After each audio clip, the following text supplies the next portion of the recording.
સ્થાનિક સ્વરાજ્યની ચૂંટણીને લઈને તૈયારીઓ 8 તાલુકા પંચાયતની અનામત બેઠકોની ફાળવણી પંચમહાલ તેમજ મહેસાણાની અનામત બેઠકોની ફાળવણી પંચમહાલના કાલોલ તેમજ ઘોઘંબા બેઠકની ફાળવણી થઈ મહેસાણાની કડી ઊંઝા જોટાણાની અનામત બેઠકોની ફાળવણી થઈ સતલાસણા ખેરાલુ તેમજ વડનગરની અનામત બેઠકોની ફાળવણી થઈ છે।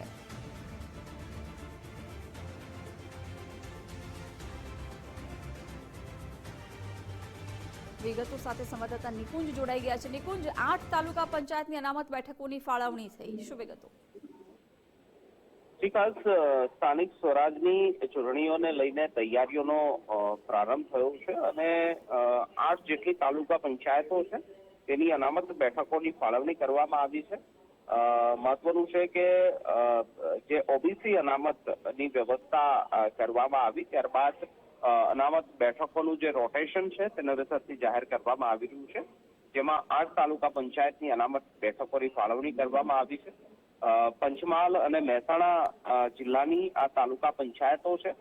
પંચમહાલના કાલોલ અને ઘોઘંબા તાલુકા પંચાયતની બેઠકની ફાળવણી કરવામાં આવી છે, જ્યારે મહેસાણા જિલ્લાની કડી ઊંઝા જોટાણા સતલાસણ ખેરાલુ અને વડનગર તાલુકા પંચાયત બેઠકોની અનામતની ફાળવણી ચૂંટણી પંચ દ્વારા કરાઈ છે। બિલકુલ નિકુંજ, આભાર જાણકારી માટે।